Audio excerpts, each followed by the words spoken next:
Obama. He's so stupid. Can you blame me? No, I can't blame you.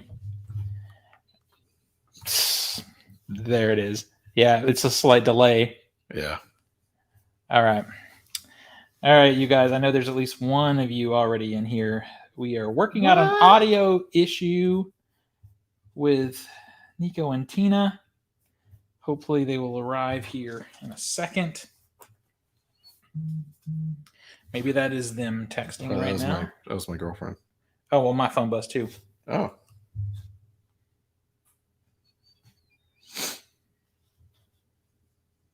I'm texting them right now. This is really great.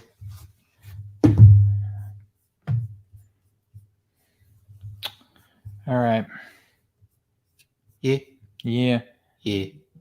Henry wants it to be come out in a 4K. I guess he's talking about Prey because that was the screen image. Yeah, I hope it does too.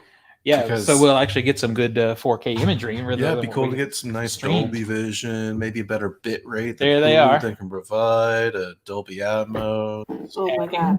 Screen. There they are. Hello. The struggle is real. Guys, just looking at our laps. That way you'll see if Nico pops a boner.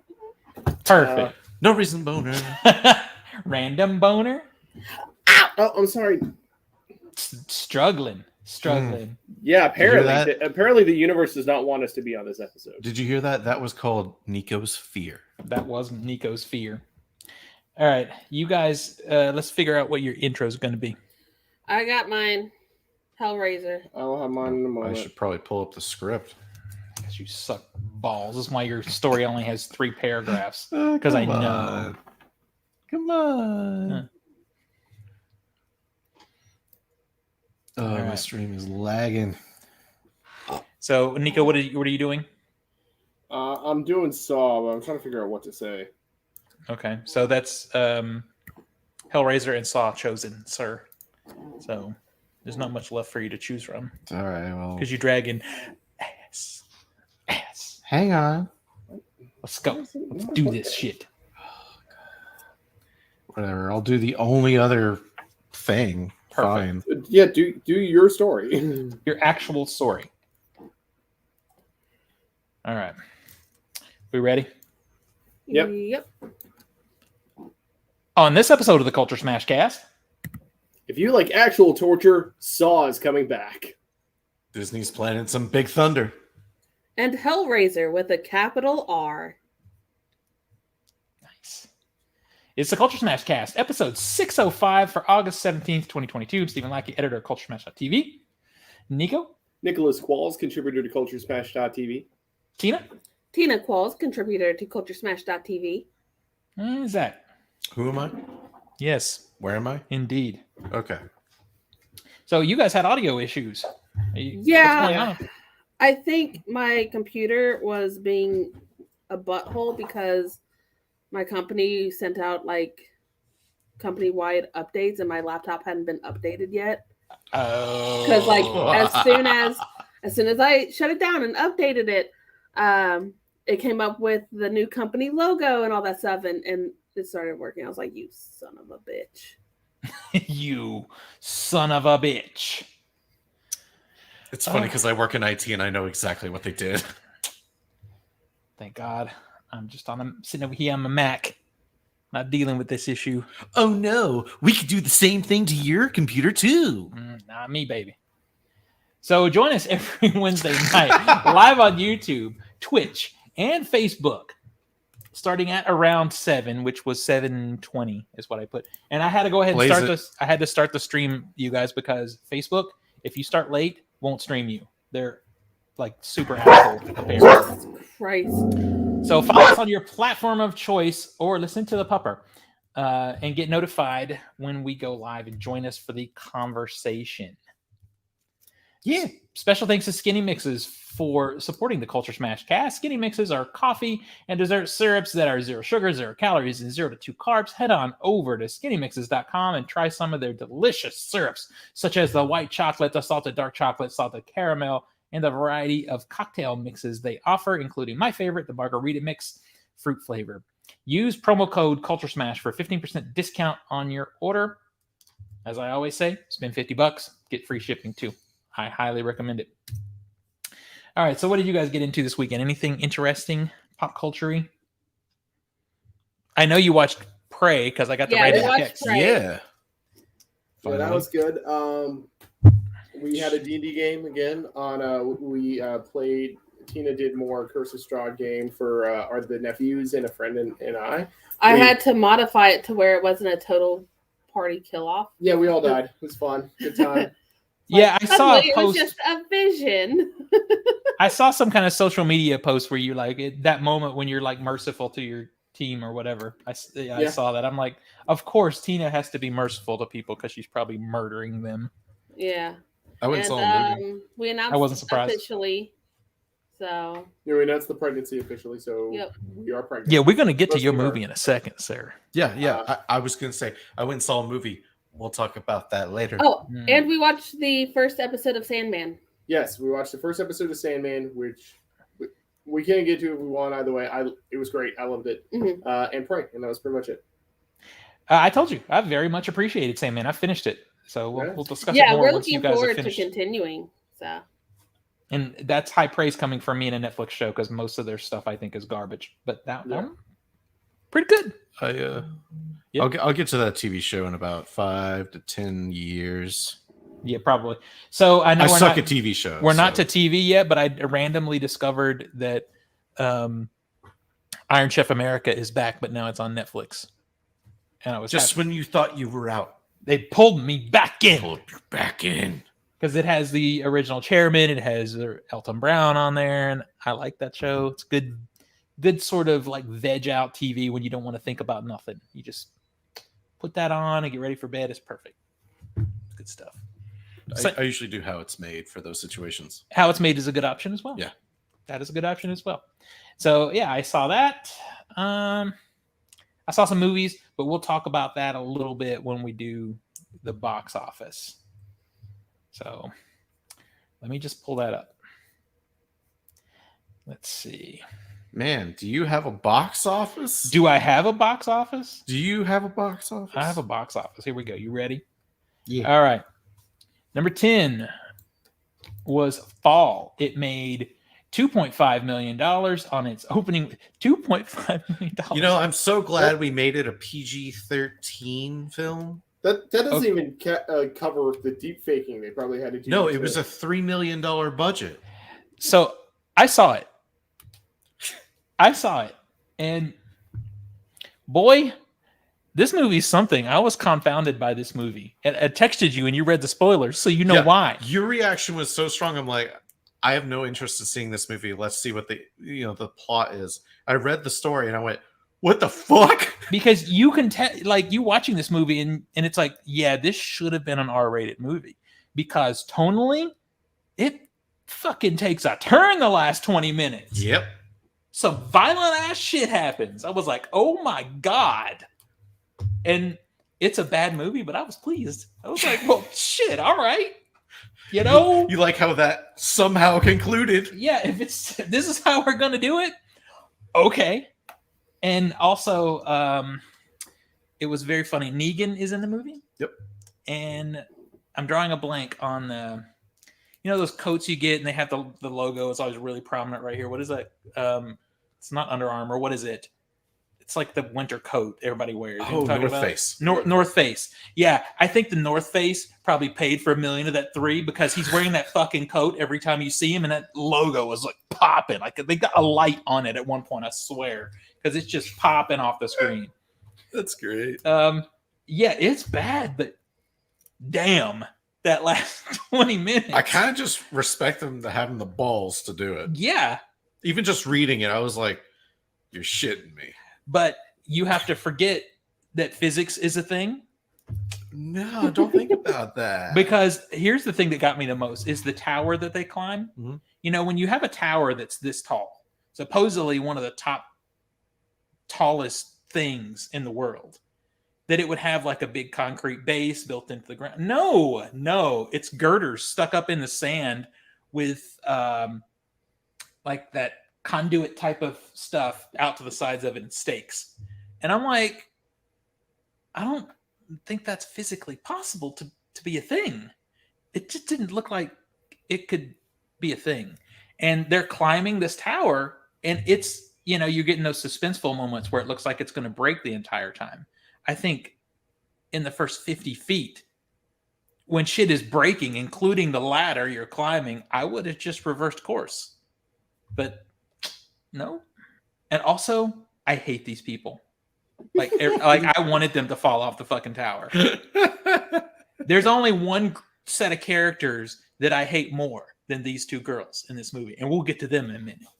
But anyway, I can't recommend the movie because it's bad, but like you said, I got respect for these filmmakers because they're like, let's just go crazy. Let's just go. Let's fucking do it this last 20 minutes.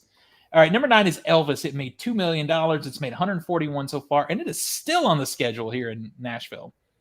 I mean, it's Nashville. It's Nashville, right? dude. Okay, here we go. Number 8, Bodies, Bodies, Bodies. It had a $3.2 million. It's not its opening. It's made 3.5 so far. It opened limited and it came out wide over the weekend. And this is one of those situations where everybody I talk to that has seen this movie, I am completely disconnected from the world because I didn't hate this movie, but I also didn't really like it. And it's not due to the filmmaking. It's so I mean, it's pretty obvious that there's social commentary in this movie about social media, right? Yeah. Gen Z and yeah. Every person in this movie is somebody I fucking hate on TikTok. Like it's every bad FYP is in this movie. I wanted everybody to die. What is an F1 FYP? For the For You page on TikTok. It's like, this is why I'm not on TikTok. Yeah. It's like, I know that they're all bad because that's what the commentary is, but I needed to be grounded to the movie. I needed to care. And I just couldn't care because I hated everybody. It's kind of like how Curb Your Enthusiasm is a good show, but I don't like it because I fucking hate everyone that's on the show. Like I hate the characters too much to enjoy it. That's kind of the way I came away from Bodies, Bodies, Bodies. It's just like, I hate you people. That is a very difficult roadblock. I hear like Succession seems to be a really good show, and I watched the first few episodes, and it's like nobody in here is good enough for me to actually like leech onto. Exactly. So if you don't have somebody who, even if they're not a good person, but just somebody who's captivating for you, then you're just gonna fall out of the media. And it's like, I can't even look at these kinds of people for 3 minutes in a TikTok video. How am I sitting through an hour and a half long movie of them? Well, you did it. I did. And it was not my favorite experience. The acting, though, I will say the acting is good. I'm drawing a blank on the girl's name now. 2 actors that were really particularly good. One is the girl from Borat. Oh yeah, she's actually a lot of fun in this movie. She's interesting. Maria I still don't like her, but she's the most likable of the unlikable people. She's good. And then the actress from Shiva Baby is in this one, and she's Rachel Sernott. Yeah, and she's good too. Their acting is good. The quality of their work is good. Oh, and Rue from Hunger Games is in. Really? Yeah, that's her. Yeah. I didn't know that till today, actually. So she survived the Hunger Games. She must somehow. Maybe it's an alternate, like it's a multiverse kind of thing. But yeah, it's like I'm not faulting the quality of the movie, although I will say the cinematography is garbage. Really? Yeah, I thought it wasn't good. I thought it looked like TV. The whole movie looked like TV. Now maybe they're going for that because of social media commentary or whatever, but I couldn't get with it. But yeah, I really wanted to like it because the reviews that I've seen were pretty positive, but nah, and it really is a me thing. Some people can watch a movie about people they hate and enjoy it, but I just couldn't get grounded to it. Yeah, like some people like the new Texas Chainsaw Massacre movie. Some people do, not me. Number 7, Where the Crawdads Sing. I'd rather watch Bodies, Bodies, Bodies again than Where the Crawdads Sing. It made $4 million. It's made $72 million so far. Number 6 is Minions: A Rise of Gru. Made another $5 million. It's made $343 so far. Number 5 is Nope. I'm just realizing you've seen everything. I've seen everything. Yeah, so far I've seen everything on. I've seen everything on this list. Nope made 5.3. It's made 107 so far. Number 4 is Thor: Love and Thunder. It made 5.3 also. It's made 325. Number 3 is DC League of Super Pets. It made another $7 million. It's made 58 in total. Number 2 is Top Gun Maverick. It made $7 million. It's made $673 million so far. Well, and speaking of Top Gun Maverick, yeah, speak of it. Mm-hmm. It got re-released back in IMAX. It sure did. At least one screening a day, and I took this opportunity to see that bitch. Yeah. And let me tell you, was I right? You know. Was I right? It was right. It was pretty good. I was right about that. It was pretty good. Now, I have issues with the movie, but the issues I have are like, in my expectation of it's a Top Gun movie, you should know what you're getting into. I'm still going to complain about it, where I'm going to go, this scene is shit, and I rolled my eyes at it. But here's the thing. You had what I think we should just nickname the Top Gun experience, where later on you thought about that movie. God damn, it was a real thing. Okay. Yeah. So I go see this movie Sunday, and I'm like, first off, phenomenal film outside of the fucking bar sequences. Yep. But, phenomenal film. IMAX experience is so fucking good. Yeah. Like, it's not the whole movie, but it's certain sequences. And when those sequences happen, they fucking happen. And it's awesome. And it's like legit. Yeah. Yeah. So I talk to you, I go home, I have a horrible migraine that night, whatever. My whole feelings on it are like, yeah, it was a good movie. Yeah. I'm not, going, oh, I gotta see this again or whatever. This morning, I'm like reading up about the Blu-ray release and the trailers there. I'm like, oh yeah, now that I've seen the film, let me see the trailer. A+ trailers. Yeah. No spoilers in those trailers whatsoever. Yeah. And I'm going, shit, I need to see this movie again. Mm-hmm. It's one of those, it just ages well after you sit with it. Like, damn. Yep. And those aerial sequences, which there is a healthy amount in this movie. Yeah. I mean, this is a no duh, but in the age of CGI, this is like, I feel like it's a landmark moment. Agree. Where they're pulling 4, 5, 6 G's, and you see Tom Cruise's face start to age 30 years. Or he gets a free facelift. Yeah. And I'm going, you can't CGI that shit. Nope. That's real. They're doing it. And it makes a difference. I was white knuckling. When was the last time I was white knuckling? It's been a long time, sir. Yeah. It's been a long time. Like when I think about the last, 2020 to now, we've had that we're that strong in like actual physical experience. This and Tenet. Mad Max. I said from 2024. Okay. Yeah. Mad Max. Yeah, probably also. Tenet. Yeah. Mad Max would take the cake, though. I was just like, holy shit with that. This is... So anyway, y'all missing it. Y'all need to go see this movie. It doesn't seem like you should, but you should. It's real good. And then number 1, something that is not practical at all, Bullet Train. The complete opposite of Top Gun Maverick. Almost a cartoon compared to Top Gun Maverick. It made $13 million. It's made $54 million so far. And it is a big old meh, that movie.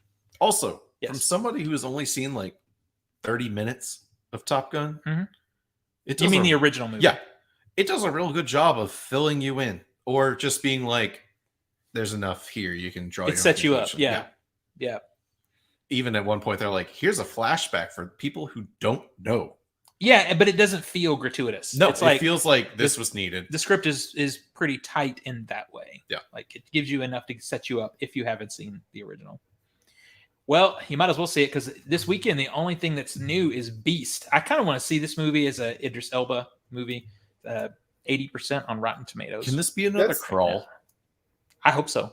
Yeah, because like I saw the trailer and it looked trashy, but the 80% is like, really? Yeah, I was thinking that too. It might be, It's- yeah. Like I think Zach's crawl analogy is pretty good. It's like maybe it is really good because it just looks like a lame African. Oh no, the lion is going to kill us movie. Like a safari gone wrong kind of thing. Actually, Yeah, like that. Speaking of Val Kilmer, so that, this 80%, Yeah. it's 5 reviews. Oh, it's only 5. And all the reviews are like 3 out of 5. how do you get Okay. 80? I guess one. One I is guess 2 out of 4. That's still 50%. So how do you get 80%? Because one review is a negative review, the other ones are technically positive. Yeah, they're on the positive side. That's 80%. Yeah. Yeah. Okay. We're gonna have to see Math. closer. We're gonna have to see closer to the end of the week anyway. 5 reviews, regardless of how they come to it, is not enough Let's to pull it up judge. on Metacritic, see what we got here. It's not here. Oh, they don't even have it listed. No. Bodies is 69%. Not 69%, 69. Well, it's going down as it should because Not on Rotten Tomatoes, on Metacritic. that's what I mean. Well, Metacritic is actually a more accurate representation, because Yeah. if you were to give a film a 60 and I was to give a film a 90, you would take the 2 averages rather than just saying if it was positive or negative. Yeah, I agree.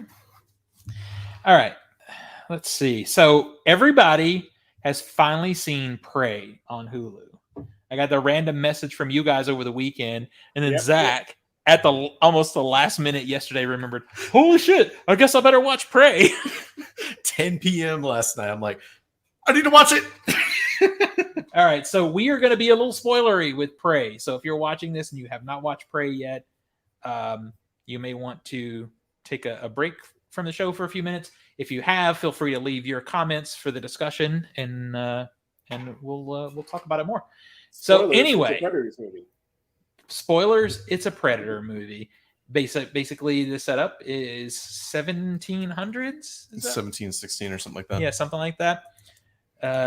A predator comes to Earth to hunt, and we Yes, have a young badass. I mean, do you what Comanche. Comanche? I was trying to remember Mhm. it was something like that. Girl ends up having to take on the predator. I mean, that's spoilers. And also I love the French movie. fur traders.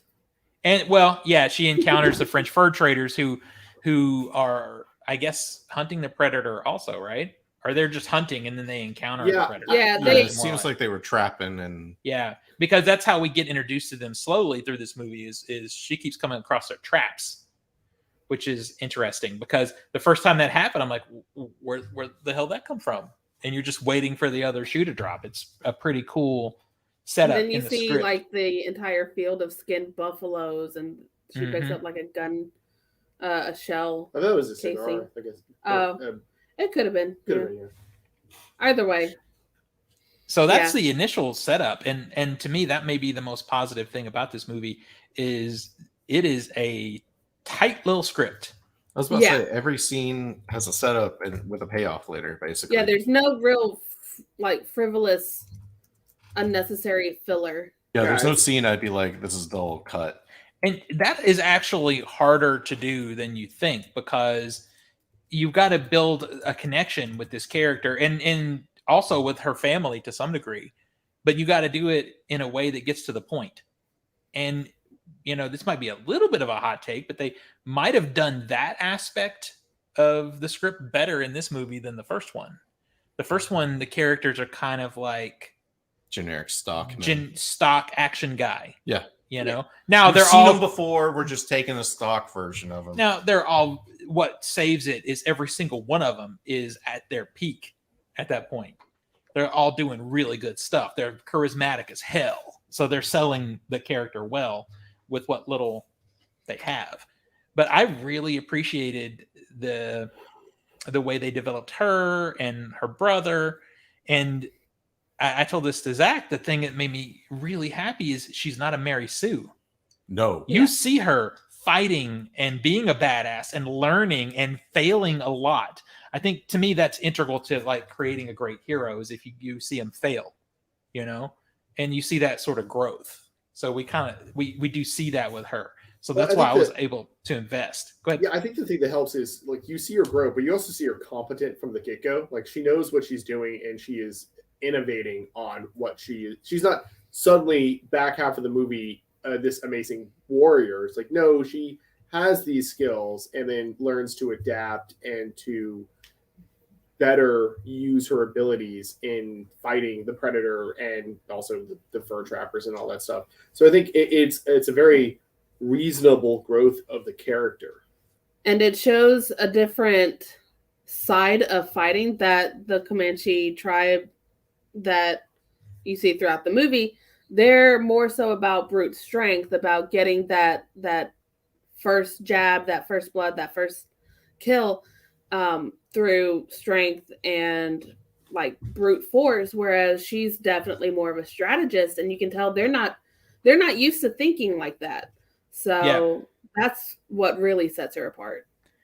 And that's kind of one of the sort of things that I've been annoyed by, in a lot of reviews that I've been seeing, is people are like, there's no way this 100-pound girl could take on this predator. But if you look at the way she does it, it's not about her trying to. She never gets close unless it's like for sure a strategic. She can land a shot. Exactly. No. Because she saw the fucking predator take out a goddamn grizzly bear with a punch. So she knows, like, don't get close. And, I think she was destined to be awesome in this role because her name is Amber Midthunder. Yeah. She sounds like a badass to begin with. Hell yeah. I mean, shit. I would she sounds like somebody who's going to kick your ass anyway. We only have one comment here about it so far, and they're hoping that it comes out in 4K. We'll have some comments about the visuals toward the end of the. Yeah, I got some gripes, but man, this was just. It was finally someone knows what a Predator movie is, which is a horror film. Yeah, you can have action, but that was a misdirection from the original film. It becomes a horror film, and its last 30 minutes in particular. Yeah. Well, it's a hybrid. It's like Alien, more than Aliens. It's more like Alien, which is that combo of some sci-fi elements with horror too. Yeah. But yeah, they did get it starting from Predator 2, which is a guilty pleasure of mine. I just like Danny Glover. They became action. It went to action movie, and then Alien versus Predator went straight up sci-fi, and then it went terrible after that. But what I love is it tried to explain the Predator 2, which nobody wants. We don't need an explanation of the Predator. Show us its like patterns, but don't say it.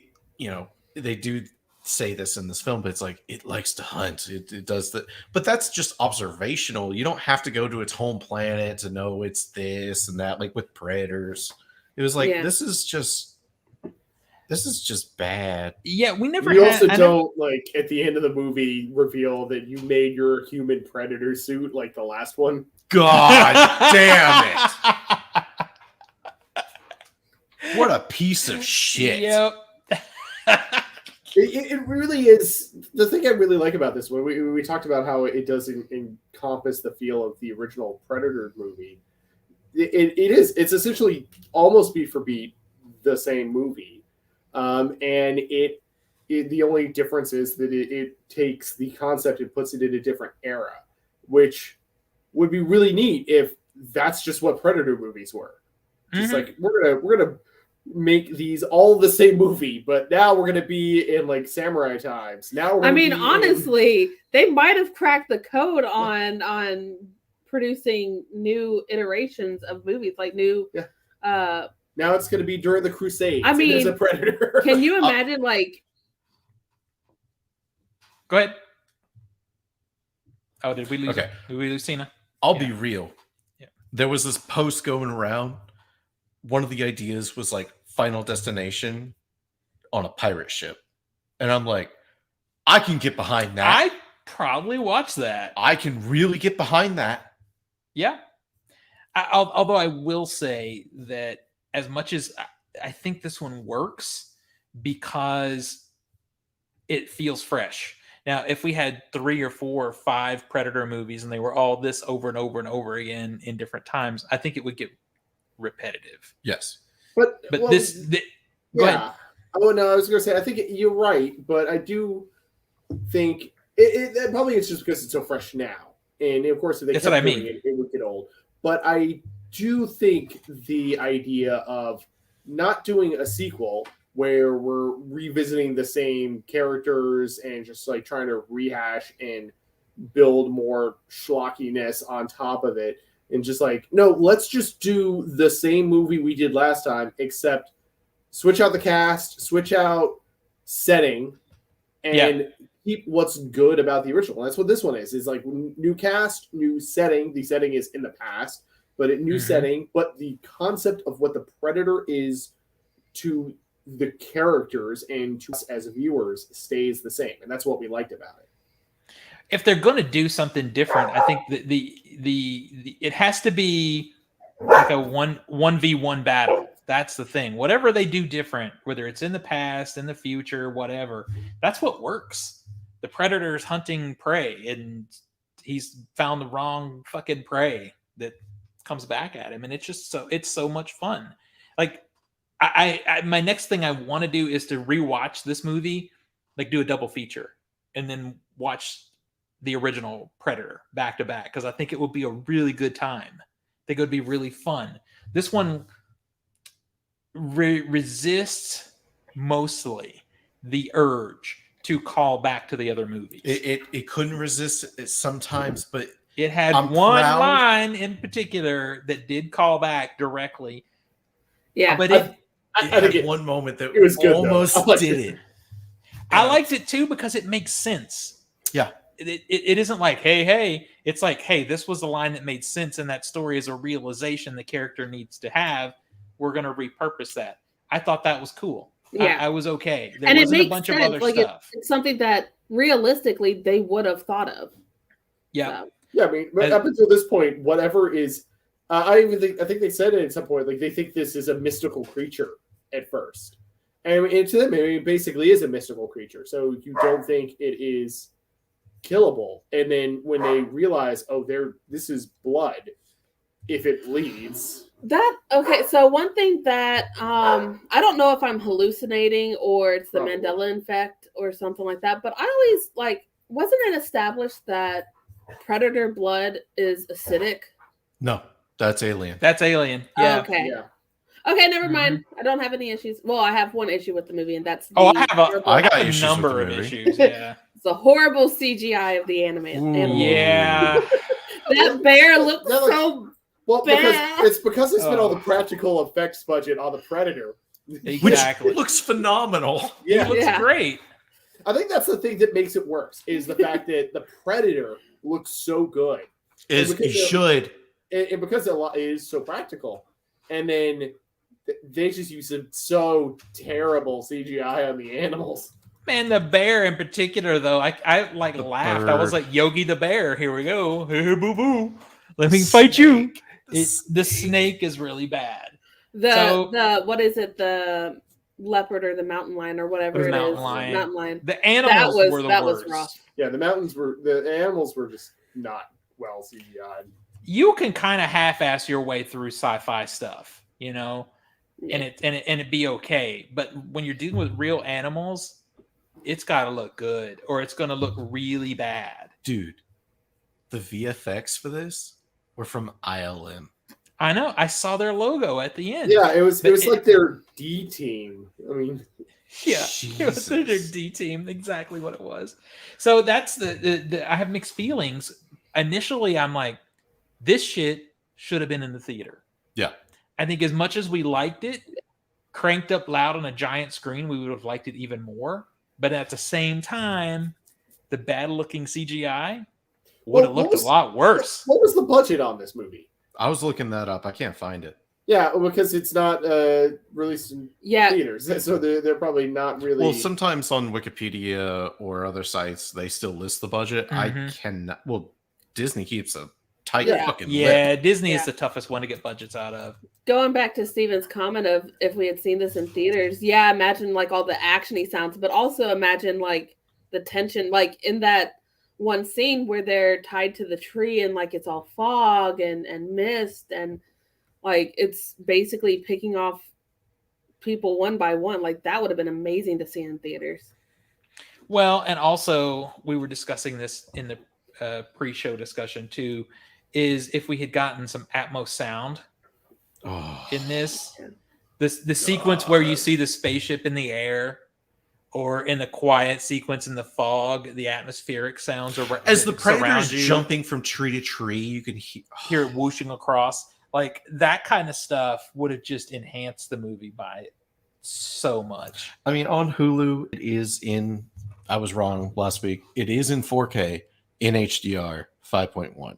Yeah, Hulu has legitimately the worst compression. It's bad. Like you asked me if it was in HDR, I said I don't think so because I don't remember noticing it being. It was in HDR, that good. But the blacks, like the black levels in those, which is the majority of the film, I could see like so bad banding. It was so well. rough. Imagine I was watching it in here on a 140-inch screen. I was like.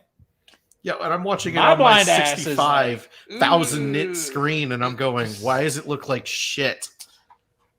So, yeah, those things would have been improved in the theater.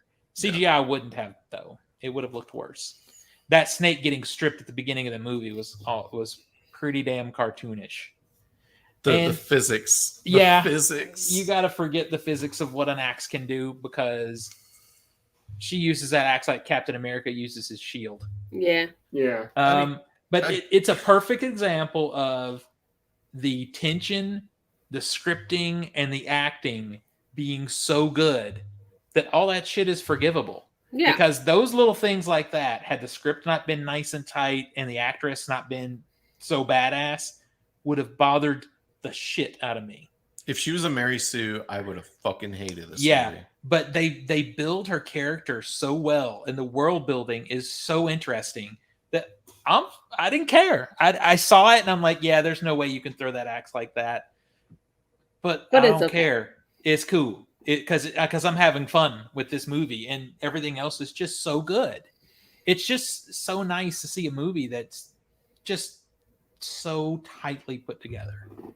I don't know. I had such a good time with it. I was so happy and sad that it didn't get the love that it should have gotten. And I think universally everyone is in agreement that, of course, Disney is not fully admitting it, but they wanted to avoid the contract with HBO Max at this point. Because if it had gone to theaters, that's the arrangement that Fox had, was their movies would go to HBO Max after theater. So, oh, wow. Maybe this will get a reissue down the line in a theater or something. That would be cool. I'd go. I would too. I do have one nitpick, and I'm curious to hear your thoughts on it. Yeah. Why is this film in English? Yeah. There's a Comanche dub. I know. I didn't try it, but it's also a dub though. I didn't even look at it because I'm like, if they're not speaking it and they're just dubbing it, I kind of get the point because they want you to see it in the legit language, but then no one's actually speaking it. None of the French people are in English. Well, I think that is because their amount of speaking time on screen is so limited. It's like several minutes. It's several minutes. It's not the entirety of the movie. I mean, it's the point is that they want the majority of its audience, which are going to be English speakers, to be able to sympathize more, to be able to fit themselves in more with the main characters. So that's why they speak English, because we are viewing it from their experience. Yeah. And the French traders are not them. They are an other. They are so that's why they are as alien to the Comanches. Yes, they want you to feel about them the same way as our lead character is feeling about them. Okay, and it's one of the reasons why they don't give subtitles or translations for the French one, because she won't know what they're saying, so we shouldn't know what they're saying. And there's your solution for the audience. Just don't keep them don't subtitle them. Only subtitle main character. I think if that happened, you would have audience complaining about why some characters are subtitled and others aren't. Yeah, well, and then you would also, and listen, I don't. I'm the vision impaired guy. I'm the one who struggles with subtitles, and I generally agree with you. But I also know that if you're doing a mainstream movie, a big budget movie that you want to get the most eyes on, you don't subtitle it because you'll lose half your audience. Hello, my name is Inglorious Bastards.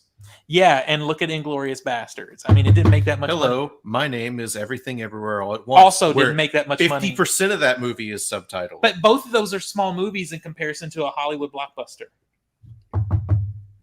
Wait, no. Okay. Uh-huh. Okay, hold on. Like, imagine if we had to watch a subtitled version of Jaws. Fuck you. Okay. You'd lose half your audience. Well, fuck them. I mean, that's what I'm saying. I agree with you, but the point is money. I'd watch it, but yeah, I Who fucking cares? It's going streaming. Well, it wasn't meant to, though. I mean, not when they filmed it. Yeah, when it filmed, it was meant to be a big 20th Century Fox release, and it just didn't work. Dan Trachtenberg came out and kind of backhandedly was like, "Yeah, we filmed this for the big screen, but we're still hoping people enjoy it." Mm-hmm. It's like, poor Dan Trachtenberg. He gets one movie every 10 years. No, it's like the guy does good stuff. Well, he's done two good stuffs. Okay, he's done a good short films. He's done a great episode of Black Mirror. Yeah, and he did. 10 Cloverfield Lane, and which he was follows great. up 10 Cloverfield Lane with this. I don't understand how he hasn't done a movie since 10 Cloverfield Lane. That's kind of shocking. Maybe he only wants to shoot what he writes. But he did good. And you know, and there is, I wouldn't say that he has a visual flair, but I would say there is a compressed nature to his storytelling, because 10 Cloverfield Lane is a very compressed story also, which I appreciate. 10 Cloverfield Lane is a single location film for the most part, which is great with me. I love that shit too. It makes me mad that I didn't think about it. Oh, yeah. Yeah. Simple shit like that makes me go, why didn't I think about it? Yeah, why didn't we do that? But overall, other than the technical, the obviously the CGI, some physics issues, you know, the actual script cast acting. There's that one sequence, the fight sequence, that you didn't like. There's this one sequence where they really try to do this one shot take. You're talking about the one where the camera pans around and where she's taking out a bunch of Frenchmen. I get what they were doing, and I respect them for going for it, but you came up short. It's so sloppy. It is sloppy, but my first thought was, damn, I haven't seen this much actual fighting in a Marvel movie since Winter Soldier, because they usually cut around it, so you don't have to do actual Winter choreography. Soldier was quick cut shaky cam. The fuck are you talking about? There was some good stuff in there. Some good stuff. Yeah, you know, all 3 seconds of it before they quickly cut away. I'm not getting into this discussion right now. I fucking hate that movie. You're wrong. You're fucking wrong. You're fucking raw too. But yeah, I don't know. I'm actually really happy. What is your score for it, Zach? I'm at a solid 8.5. 8.8. Oh, you got a 0.5 in there? You know, now I thought about it and let it sit. I'm at an 8.5. All right. It's still got problems, but you know, it's a goddamn Predator movie. Yeah, it's not a Scorsese Oscar nominated something. All right, Nico and Tina, what are your scores? I would give it an 8. Yeah, I was gonna say 8. 8 is pretty solid. Yeah. It is a very solid Predator movie. It's been a while since I've seen the original in full, and it does make me want to go back and do a better compare contrast.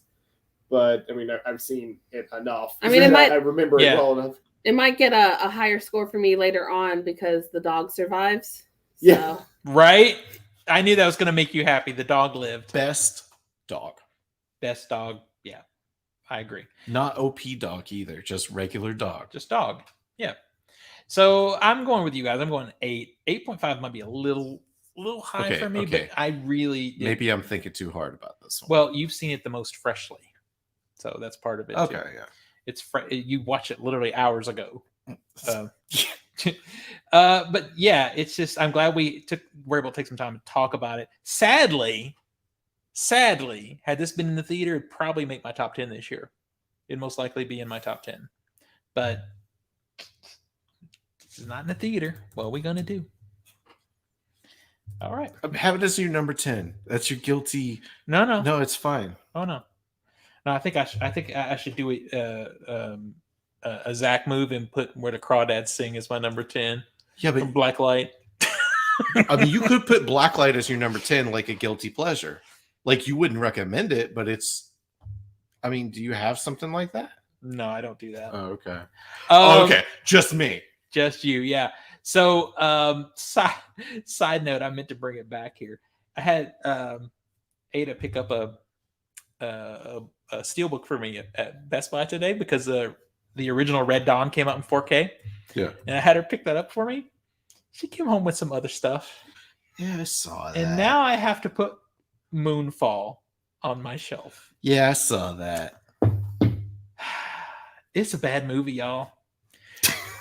It's probably got a good Atmos, though. It probably does. I'm going to put it in and find out because I own it now. All right. Let's move on. Damn, I need some more movies for my top 10 of the year so far. You need to get your ass to theater. What is there good that you would add to your list that's in the theater right now? Shit. And there's my... Let me look here. Let me look. Okay, you saw Top Gun, so for sure, Top Gun. Yeah. Top Gun. And Top Gun. Top Gun. Well, Top Gun's already on the list. I wonder if that was Nico and Tina just texting me.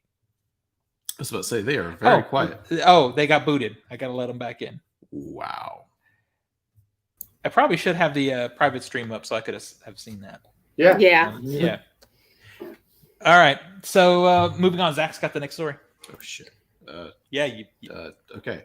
So, Hawkeye directors, that's TV show Hawkeye. TV show. Bert and Bertie. The best Disney Plus show. They helmed 3 episodes of that series, apparently. They have signed on to direct a movie version of Big Thunder Mountain. Margot Robbie's Lucky Chap Entertainment and Ridley Scott's Scott Free will produce. And they're directing a script from Kieran and Michael Mulroney, the people who did Sherlock Holmes, A Game of Shadows, and the Power Rangers. God damn it. Okay, hold on. The shitty Sherlock Holmes sequel and the shitty Power Rangers movie? Yeah. No, damn it. The Power Rangers movie is not that shitty. And most of its problems are visual, so not in the script.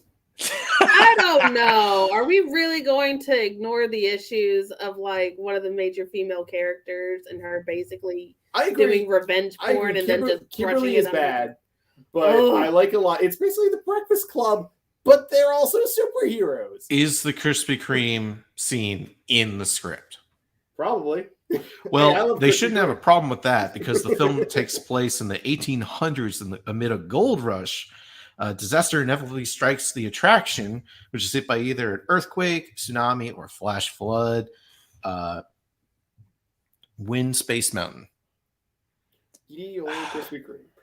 Is there enough meat on the bone? We saw Space Mountain. It was the Lightyear movie. No, fuck off. Fuck off. Okay, being real. Here is the plot. And I'm being real. Of Big Thunder Mountain. Okay. You're on a runaway train, right? Going through an abandoned gold rush town. I mean, I've never ridden it, but that's all I've seen. That's it. I feel like this is stretching it. Well, but they did it with fucking Jungle Cruise. Sure. Yeah. Jungle Cruise has a plot. Oh, you mean the actual ride has a plot? Yeah, you are being taken on a cruise in the jungle led by a person doing puns and bad jokes, and I'm waiting for the plot. Yeah, but what I'm saying is adventure, whereas this is a ride.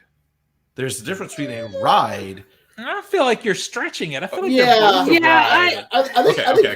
think all you have is the personality of the skippers. Yeah, which is something. That's a character. That's more than we have over here. Well, that's true. There isn't a character on Big Thunder Mountain. No. I mean, but damn. I mean, unless you take the guy who's saying, keep all your hands, arms, feet, and legs inside the vehicle. See, all they have as to a do, character. all they have to do is cut the train sequence from the Lone Ranger movie. Oh my god! And re-release that one portion in theaters, and then there you go. I mean, you do have a plot with Pirates of the Caribbean. You know, you're going through the bayou, you're going through pirate caves, there's an attack on a town. Like, I think my plot you mean people. Like, there's not a plot, but there's you have characters. There are characters involved in these. You have a skipper, you have the various pirates and what they're doing. It's not really a plot, but you at least have a human relation in those rides. You're right, Zach. Big Thunder Mountain doesn't have that. Yeah. I know. I'm happy I made your night. Is someone gonna say in the movie the thing about taking your hats off, where he says you best remove them? No, he's gonna say, because this here's the wildest ride in the wilderness. I bet you. Because that's the only thing they can do. I mean, if you didn't think it could get worse than the Haunted Mansion getting morbed. Oh. Now we have this. No. If Space Mountain. Okay. This will hurt if I say this, but I'm going to say it anyway. Do it. Don't do it. You're going to speak Back into the world. It's going to 2014, happen. they came out with Tomorrowland, which wasn't a good movie, Mm-hmm. but no one went and fucking saw it. So they canceled this. Like, they were going to make Space Mountain, so they canceled it. So now here we go with Big Thunder Mountain. And I swear to God, if they come out and say, we're going to do Space Mountain again, and this shit like fails and that gets canned, I'm going to be upset. Why? Space Mountain is the best of the three mountains. Zach, but if they do that, that means they've saved you from a terrible Space Mountain movie. Because there's no world in which that's going to be good. I don't know. Me personally, I'm holding out hope for the People Mover movie. I would be fucking excited as hell. It'd be People Mover. It'd movie. be so chill. Yeah. Yeah. So now you know that the worst nightmare is when I text you the other day and you got I don't want to talk pissed, about that. where you know how they rebranded Tower of Terror to be, The Guardians, right? Guardians. Yeah. What if this Space Mountain movie comes out and they or not Space Mountain, this Haunted Mansion movie comes out? Shut the fuck up. And they rebrand and they replace the characters of Haunted Mansion with the characters in the movie? Because you could see him do it. You could fucking see it. And you have to go in to the Haunted Mansion to Jared Leto's Morbid face in there. Oh, no. Well, here's the good news. The Hatbox Ghost is not in Florida. It's only in California. And since I've never been to California and only been to Florida, Oh, but marketing. They'll bring it. Marketing. I would shit. And not in a good way. You know what ride would actually make a pretty neat movie if they did it right? What? Expedition Everest. Get Shit, you that would be- Betty the Disco Yeti up in there. Yeah. Yeah. Yeah. And then they'd finally I don't know anything about that one. They'd finally actually fix the Yeti on the ride. They're never going to fucking fix the Yeti. They have to take the mountain apart to fix it. Well, then the Yeti will remain broken. Well, they put a strobe light on it. That's why it's called Disco Yeti. Yep. And when you get to in the movie for an Easter egg, when you get to the broken tracks, one of the girls in the movie her hair tie just falls out. No, it would be kind of cool if the first Yeti attack, when you finally get to see it, it's like a lantern falls and breaks. So that's what causes the flashing on the Yeti. That's what I'd do. This is all shit that I don't know. 'Cause I've never ridden Expedition it. Everest would be a good movie. Well, Ride. I don't know. Yeah, it could be a good movie. Yeah, if it's done right. It's got bones on it, so you could really make Has it. a rough story, but you can. There's As no a- characters. There's There's a Yes, Yeti. there's a Yeti. Okay. sometimes that's all you need. All right. Well, but we have a space mountain. But who's the character in the Space Mountain? The mountain is the character. No. No. Somebody be stretching it. They're working their way up. They have to do Somebody really stretching for it. Thunder Mountain is a smaller mountain, and then once they have able to taken over that mountain, once they've Then they actually do the climbed Matterhorn. mountain, they can do the Matterhorn, and then after Okay. the Matterhorn, then they can go to the Space Mountain. It's like you said, it's the biggest of the mountains. They got to save that one for last. Oh, okay. We missed some comments from Rays on Fiction in the chat. He said that the cat on the tree and Prey looked like a liquid. Yeah. Yeah, I agree. I agree with him. And then, sorry, buddy, I just now saw these pop up. He thought the film was well executed. Just quickly talking about Prey again. I think this is a mistake, but it's money. Disney makes money. I mean, we said the same thing with Jungle Cruise too, and that one did. Yeah, that one was Jungle actually Cruise a made the fun money. movie. Yeah. I own Jungle Cruise. Yeah. I like. You own a bunch of bullshit. Well, okay, but here's the that difference. one wasn't an Ada purchase. You own Exactly. Moonfall. Moonfall, The Water Boy. Those are Ada purchases. Jungle Cruise, I supported the purchase of. Okay. He didn't say You still own a bunch of bullshit. We have fucking Spies in Disguise, and I've never even seen it. She just liked the Steelbook, so we have it. I love Ada so much. She texted me today. She's like, "What did I?" She said, "What about Moonfall?" And I said, "It's awful. I took you to the theater to see it. We went together." She said, "I kind of liked it though, didn't I?" I'm like, "Yeah." She said, "But I think the Steelbook is cool. I'm getting it." I wish I had that level of disposable income to just be like, yeah, You're just freaking out because you're making big purchases. yeah, You're adulting. yeah. All right, let's move on. Nico, you got the next one. All right, Saw's not over. It's back. Jigsaw's back, baby. Saw 10 God. has been greenlit. Lionsgate and Twisted Pictures releasing set for October 2023. Like barely a year away. The Saw franchise is coming back, baby. We thought it was dead. We thought Chris Rock killed it, but he didn't. We hoped it was It's coming dead. Back. That's I don't care about any of the rest of the story. Saw's back, and I really don't give a shit. I mean, it's not even John Kramer anymore. How can it be? He's been dead since the Yeah, third film. That's it. How can it? What the hell are they? Are they rebooting it? They already rebooted it. What do you Are they building off? Steven, you actually, I don't remember his acting, but I know Steven, We went. you both did. So you Yeah, both it was afflicted fucking yourself. great. Are you talking about the Chris Rock movie? Yeah. Yeah. Was there Yeah. anything at the end that's like, oh yeah, No, not really. Wait, what was the question? Was there Was anything there at the anything end at of the that end? movie that they could build from? Yes. I mean, you technically could because the No. killer gets away. You could. He gets away. But he was doing it motivated. He's completed his motivation. Oh, yeah. I just don't see it. I was talking to the real Mr. Meat Hook over on TikTok, and he wants it to be like Jason X. He wants Saw in space. Okay, all right, yeah. I'd watch that. See, that's the thing. That's okay. I'm okay with that. Different settings. We just went over So- this with Chris. well- Different settings. That's why Jason X works so well. It's Jason, but In space. Well, and Jason can you takes imagine? the Jason on a cruise. Can you imagine the different kinds of Rube Goldberg traps that he could create in anti-gravity? But they could do. I'd watch cruise. that. I would do Saw on a cruise. Yeah. That'd be cool. You Yeah, go into that's the what's pool that. and all of a sudden, Yeah. like, yeah. Okay, so let's do Saw on a jungle cruise. That would count. let's back up here. Okay. Saw on Space Mountain. So so just to recap, because I'm not sure if everyone remembers all the Saw films.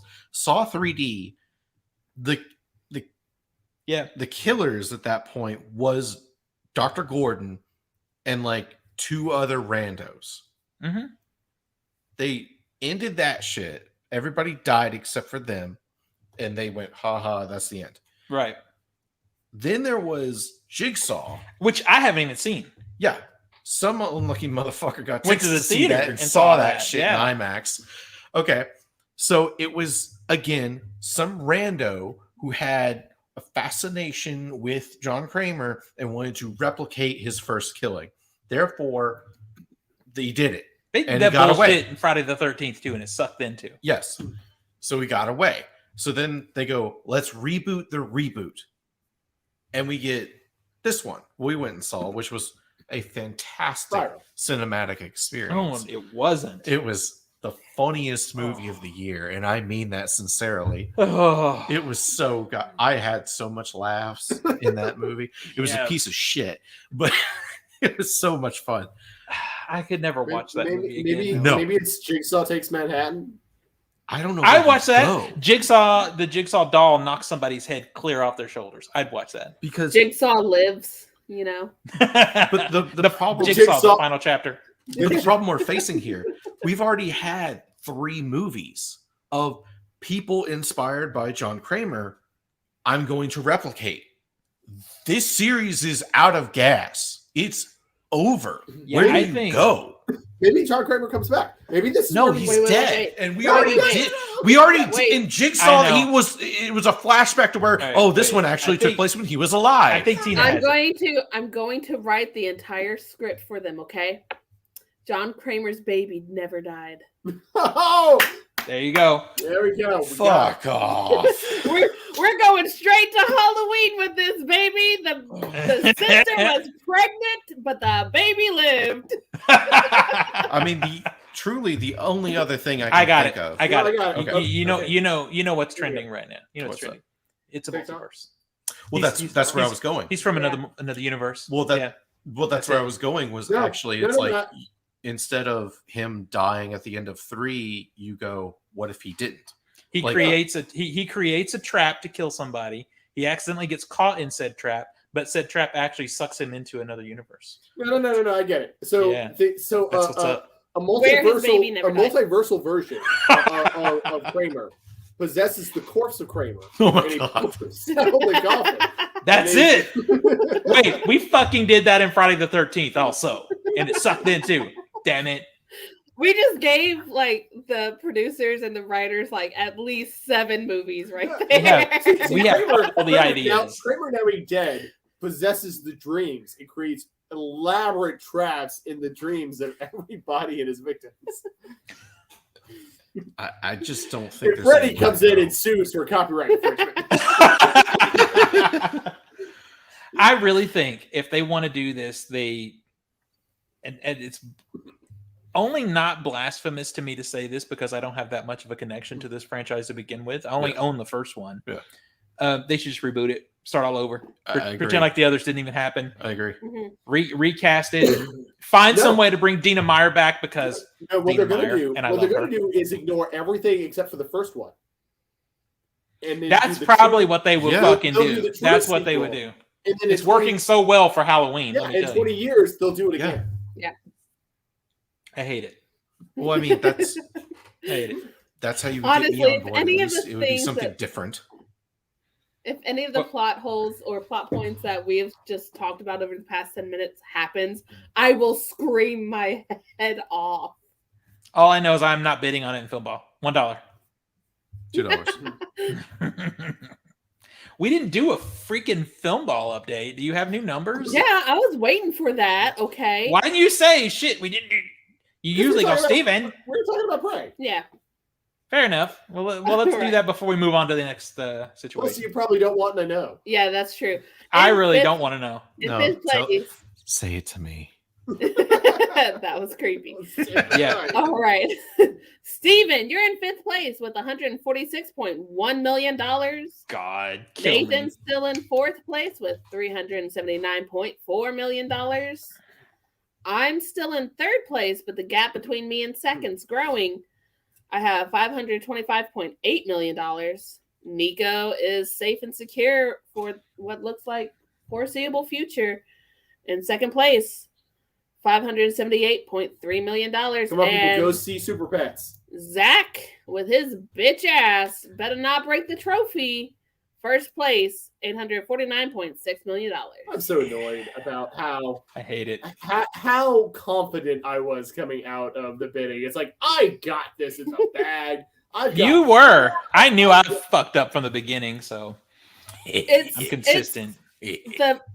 For real, Zach you have obviously Top Gun Maverick to thank for it, but also Minions. Minions is doing a lot, yeah. Like Top Gun is 491 million. Minions is 309 million. Yeah, that's right. Post show after the show tonight, we should discuss when we're going to do the bidding for the fall block. How's Yeah. it feel, Steven? It hurts. It feels like somebody's sliding in sideways with no lube. That's what it feels like, and it hurts. You want It that hurts. Maverick, don't you? That Maverick was supposed to be mine, you son of a bitch. Moving on. Next Tina's story. got more. All right. No, No, not she's on got the Film next Ball. Oh, okay, Just good. I have the next story. So, in not so shocking news, the next Hellraiser movie has gotten that R rating. Thank The God. film, which will be made available for streaming on Hulu sometime later this year, has officially been rated R for strong bloody horror, violence and gore, language throughout, some sexual content, and brief graphic nudity. I better Some see Hellraiser thrusting. fans might have mixed thoughts about this reboot, but want to know who doesn't? Clive Barker has given his endorsement. He serves as a producer on the film, regained the rights to Hellraiser just last year, and he says he's happy with the film and teased that it's very faithful to the original novella. Has anybody here read Hellbound Heart? Yep. Yeah. Mhm. Okay. Nope.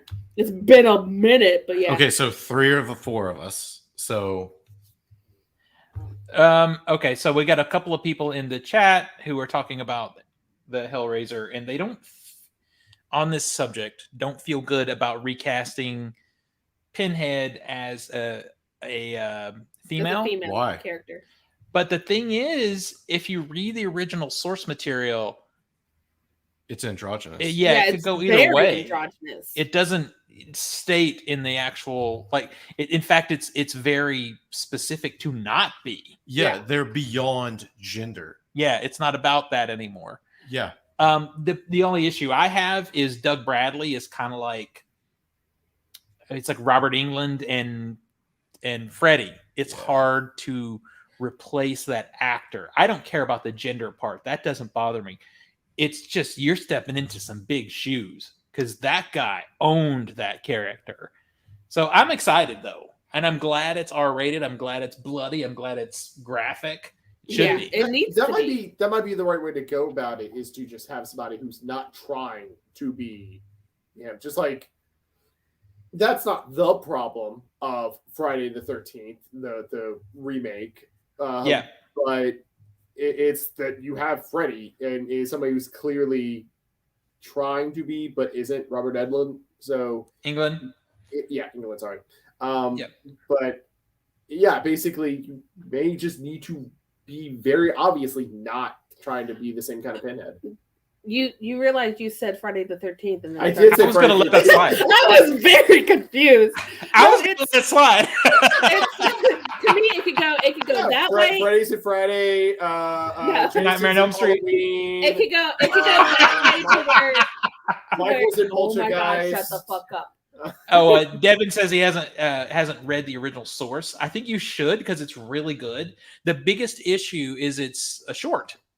Yeah. There's not a lot of meat on the bone, so just by necessity, the original movie had to diverge from the book quite a bit, and this one's going to have to as well because it's not long. I mean, if you were to make a faithful, 100% accurate retelling of the novella, it's going to be NC-17. Yeah, which would be amazing. I mean, I'd be proud that they had the balls to show the guy fucking jerking off and how his semen mixed with everything. Like, yeah, I'd be like, whoa, okay. I mean, Like, all right, boys, babysit Shadow. We're going to the movies. This is Takeshi Miike from 2010. Yeah. But yeah, like I'm really curious. I want to see a teaser or something. I'm just really excited to see footage how it's going to look. This is good this is good news though, that they sound like to some degree they're not holding back. They're not being stupid about a remake and needing to make it as gory as possible. Like, it needs to be gory. And you know what's funny? And then to your note, Nico, as I sit here and think about it, Doug Bradley is so iconic in that role. Maybe it is 100% a brilliant move to change to just completely not just change the actor, but change the gender also. Let's not be connected to him at all because we can't replicate what he did. Yeah. That's Yeah. I mean, I had my issues. Granted, it was the same gender, but I worried because I had grown up watching the It miniseries that when they came out with the casting for it and it was, Skarsgård playing Pennywise, I was like, what? I look at him and I'm like, that pretty boy? Are you fucking kidding? But he takes the character in a completely different direction than Tim Curry. The comedy is just, it's not as hokey, as Tim Curry. Yeah. Now, I fucking love Tim Curry as Pennywise. Me too. I love that. I also love Skarsgård as Pennywise. Like, they both are their own separate, and I think that's the direction people need to go in when they're reintroducing a character played by a different actor. Exactly. If we can come away with this just loving both for different reasons, that would be amazing. Devin says hearing us talk about it, he's getting interested. I don't know if you're a reader, but there's actually a good audiobook compilation that has the original story in it. If you're not into just reading, you can get that audiobook. It's pretty good. And just listen to the original story. It's oof. Don't listen with kids around. Yeah, you gotta put up. It is NSFW big time. It is not. It's probably not safe for us, but we know it anyway. It is twisted. It's way more twisted than the actual. Yeah, the movie is fucking Weenie Hut Juniors. Like it's like when you breed American Psycho. Like the movie is like it's R-rated and violent, but then you read the book, you're like, this is like a children's version compared to the fucking book. Exactly. But that said, everything that they didn't do in the original movie, they have room to play with in this movie. It could be. I'm excited. Yeah, I'm optimistic. I'll say that, especially with that R rating. I'm optimistic. Yeah. And that Clive Barker retained the rights to it and was able to kind of put his stamp on it as a producer. Yeah. I think that's a good thing because he did the first movie, and the first movie was fucking great. I love the first movie. The first movie was only hampered by its budget. Yeah. Yeah. I love that. The ending. Yeah. Also with the monster going across the ground that somebody's obviously just pushing it. It's I don't know. It's quaint. I love it. All right, cool. It's like we don't have any footage to burn down the house. What do we do? Just show flames and then they're in some rubble, apparently. Yeah, it's good enough. You know what is family friendly though? What is E.T. the Extraterrestrial? Yes. Coming out on new release. It was previously released in 4K Ultra HD back in 2017, but now you can get new limited edition 40th anniversary gift sets. Depending on where you get it, you're going to get a couple of different options. We have an ET limited edition 40th anniversary gift set, Amazon exclusive. This one's going to be the high tier one probably.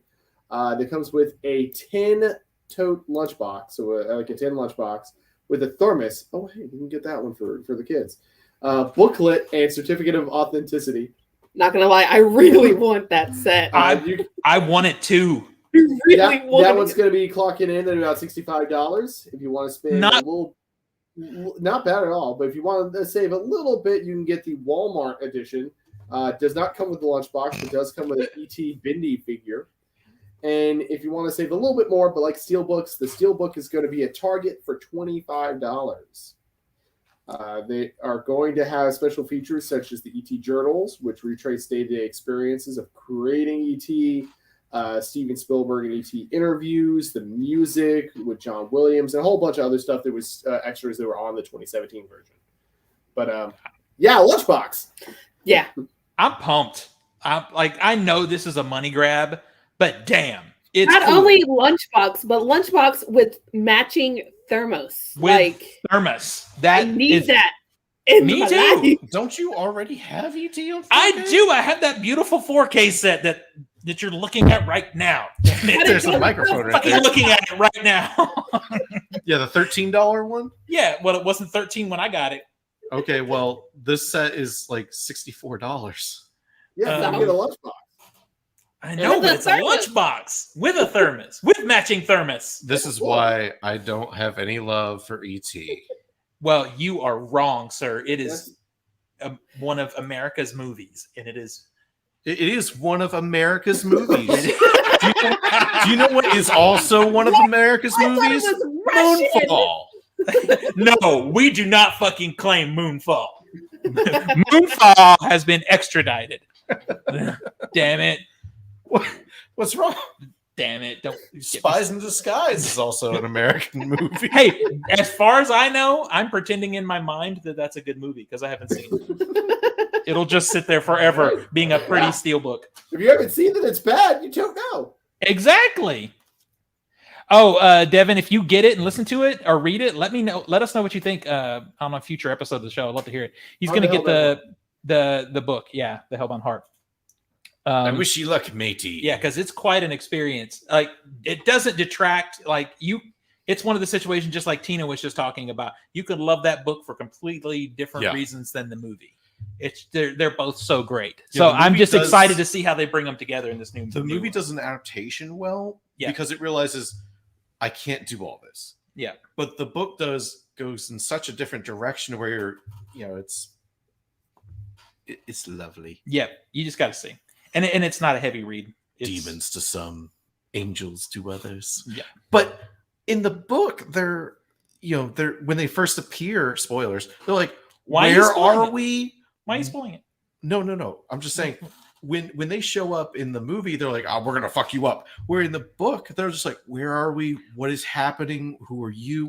Because in the movie, we got to get to the point. Yeah. Yeah.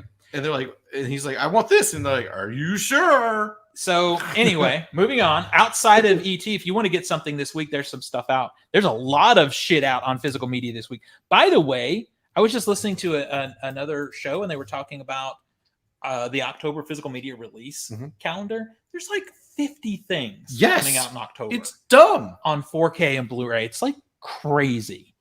And that's not hyperbolic. It's like Christmas. 50 releases. Yeah. But this week, you can get Jurassic World Dominion if you want to waste your money in a Blu-ray, 4K, or a Steelbook. That is not a Best Buy exclusive Steelbook either. You can get that anywhere. The Black Phone is out on 4K. My recommendation, I see all these people picking up the Black Phone.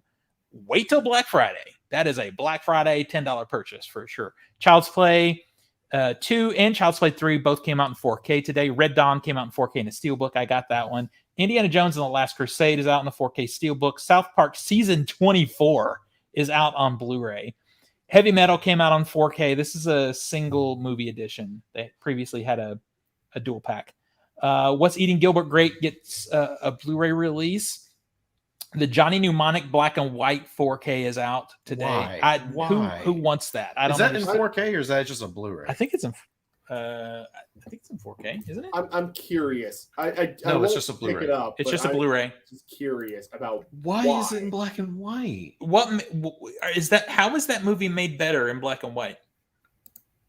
Because we did talk about this. I mean, that movie kind of trades on its production value. Yeah, the color palette and everything. All right, and then What Women Want. That's an old Mel Gibson romantic comedy getting its first Blu-ray release. And there's a whole hell of a lot more. There's like Dragon Ball Z shit coming out. There was a lot of stuff this week. October is usually when they start gearing up towards, okay, start buying stuff for Christmas, everybody. Well, they got to pump out everything so they could discount it for Black Friday. Exactly. Yeah, but the point is, we constantly being collectors see all these naysayers like physical media is dead. I'm like, there's fucking 50 things coming out. I can't afford to buy everything I want. How is it dead? It's crazy. No, you can't afford to buy everything you want because Ada keeps buying Moonfall. Yeah. Well, Ada, don't worry. I would have also bought Moonfall because I'm a sucker for destruction porn. You're a sucker. Okay, I would appreciate the Moonfall Steelbook more if they had the balls to put the space shuttle on the Steelbook. Because in the movie, they paint in big letters on the side of the space shuttle, "Fuck you, Moon," and I think that's pretty funny. That would have been a great Steelbook. Yeah. I might put that poster on my wall just because that's awesome. I mean, to be real, I really hated that movie, but I think I had the spiral reaction to it. Like I remember laughing in the theater a lot. Yes. So maybe I need to revisit it because I got to check out the Atmos mix anyway. It needs to be your Hurricane Heist, your Geostorm, where it's like it's an awful movie, but damn. Yep. All right, I'm gonna revisit it. Maybe I'll put it in and torture myself this weekend. All right, we have anything recommendations for the funny books? Sure. Out this week from DC, we have Nightwing number 95. Tom Taylor's run on Nightwing, which has been phenomenal. X-Men over at Marvel number 13, which is a tie-in to the Avengers, X-Men, Eternals, Judgment Day big event. Also at Marvel, we have Hulk number 8, which is part of the Banner War, the Hulk Thor miniseries that's going on right now. I just read the first issue of that one, so that was kind of fun. Also, Marvel Daredevil number 2, continuing Chip Zdarsky's run, which is super good. I recommend if you are a fan of Daredevil and you're wanting to bide your time until the new show comes out on Disney Plus, check out the current run. We'll check out the last volume before this current issue 2 of Daredevil. It rebooted the number, but it's all pretty good. And there's some other stuff. Check out. Oh yeah, and Batman One Bad Day, the Riddler number 1, which is a kind of a one shot of the Riddler, which is kind of supposed to give an origin story to the Riddler. Kind of hit or miss depending on you like it. But if you like the Riddler, it's probably going to be a better Riddler than the Batman. All right, I like that movie, but that Riddler was terrible. Quickly, Rays on Fiction says insane amount of releases coming, particularly in the US. I noticed the endless scrolling on the app the other day is crazy. I don't know what. Yeah. What does that mean? I don't know. What app are you talking about there, Race on Fiction, endless scrolling? But yeah, there's a lot of stuff. So I am a fan of Daredevil. I should probably check that out. All these people are getting their hopes up, getting really hyped for Daredevil in the She-Hulk series. I think it's literally going to be. It's gonna be like the last scene of the last episode. Well, no, I think it's gonna be a bit at the end of one episode, and then it's gonna be a little bit in the next episode. But I mean, She-Hulk is billed as a sitcom, like it is billed as a half-hour procedural, and I'm fine with that. It's new territory for MCU doing this kind of production material, but I think it fits the character and the material it's drawing from really well. And the first episode, I think maybe the first two, at least. First episode is out tomorrow, Thursday. Oh, is it? The 18th. Yes. So the list for upcoming releases is endless. Yeah. He's talking about the Blu-ray.com. Our mic is getting flaccid. It's sinking here. Might be running out of some stamina. Might need to cut it short. On that note, let's bring this baby to an end. And Nico, where do we find you on the internet? You can find me on Twitter, Instagram, and Letterboxd. Oh, I need to put on Letterboxd. Under Nico Scream, NIKOSCREAM. Twitter, I'm mostly just talking about Dungeons and Dragons and the games we're playing and retweeting stuff there. Instagram is either that or dog photos. And also, the.shadow.pepper on Instagram is our dog. All right. Tina? You can find me on most major social media under Cheddar Popper. That is CHEDRPOPPR. And as well as the TikTok under the.shadow.pupper. And Zach? That's me. Yeah. You can find me. I'm on Letterboxd. I'm Master Z91. Yeah. And you can find me on Instagram. I'm Master of the Matrix 91. And you can find me on Discord as well as Steam as a dangerous meat lunatic. You would think I'd have this. You would think. Whenever I talk, it's awful. It anyway, is. It's true. It is. I've been recently playing Power Wash Simulator. It's really you're playing Power Wash Simulator so bad. You guys want a Power Wash Simulator? Just come over to my house. I'll let you power wash my house, and you can have relaxing. You can have some haptic feedback with it. I power washed my cat boxes the other day and sent Zach a video. It's really nice and relaxing. It's one of those like there's no fail state, there's no losing. You just clean. Well, anytime you feel the need to do that, you just come on over because my sidewalks need power washing, my windows need power washing. Yeah, but that means I'll get like wet. Yeah, but it's nice and cool. The water's cool. Yeah, it's cool in my apartment too. It's not hot outside in the sun. Here's something. All right, so you can find me on Letterboxd under CultureSmash. That's probably the best way to follow the Pushing 100.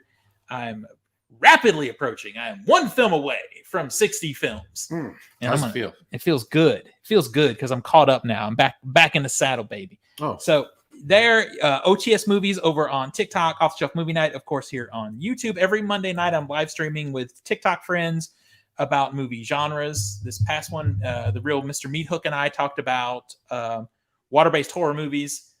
I'm live streaming with one of the guys from Twin Flicks this coming up week. Genre is still TBA, but that's coming Monday night. So there you go. I guess we'll wrap this baby up. We'll see you guys next week. Bye, everybody. Bye.